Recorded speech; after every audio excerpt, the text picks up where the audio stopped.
The alien warrior's blood stained the desert sand.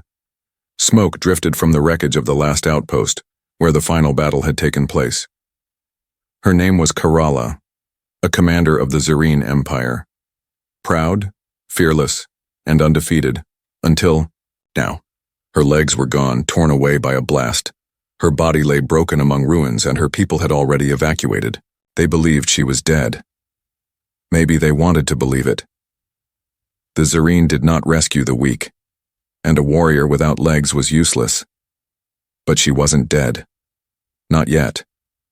Pain screamed through her body. Her breathing was shallow, her vision blurry. She expected death soon. The enemy would return to clean the battlefield. They always did. And then a shadow appeared. She reached for her blaster, but her hand trembled too much. The figure walked slowly, armor covered in dust, helmet under, one arm. A human. The humans were the enemy.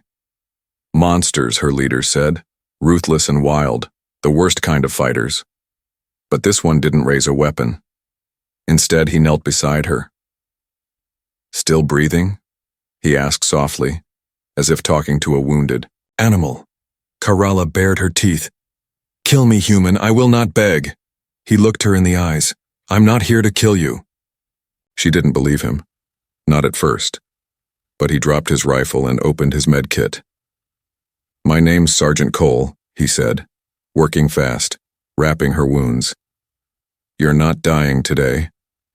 Kerala wanted to resist, to curse him. But pain swallowed her thoughts, and his hands moved like magic. He stopped the bleeding, gave her something for the pain. She passed out. When she woke, it was night, cold.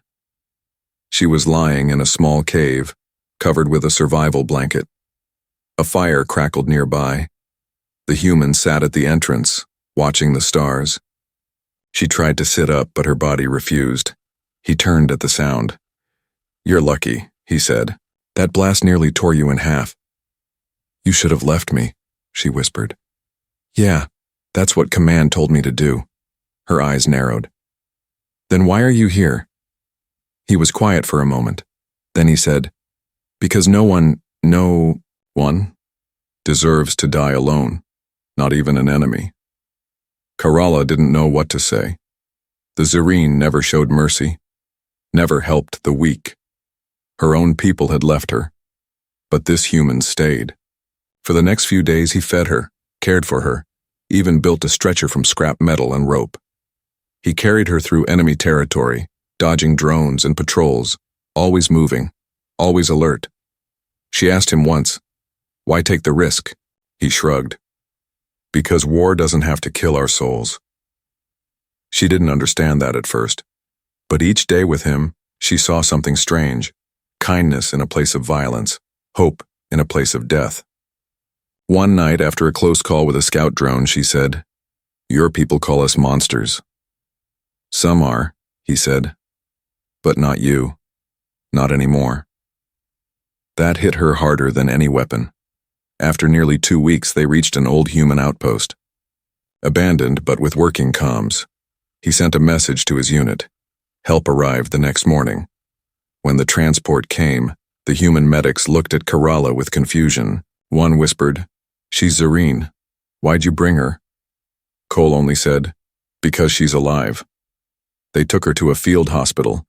The humans gave her real medical care. They didn't treat her like a prisoner. They treated her like a person. Kerala had always seen humans as savages, but one had saved her life, carried her when she couldn't move, shared his food and warmth. He could have killed her. Instead, he gave her hope. Months passed. She was given prosthetic legs, human technology. Strange but powerful. She trained in secret, walked again, ran, fought in simulations. She was stronger than ever. And then, she made a decision. She wouldn't return to the Zerreen Empire. They left her to die. She chose to join the humans. Not as a soldier, not as a spy, but as a bridge between two enemies. She walked into a human base one day, fully healed in uniform, with her Zerreen markings still shining. And beside her stood Sergeant Cole. No one spoke. But something changed that day. Not because of a treaty, not because of politics, but because one human Marine refused to leave an enemy behind. And that act changed everything.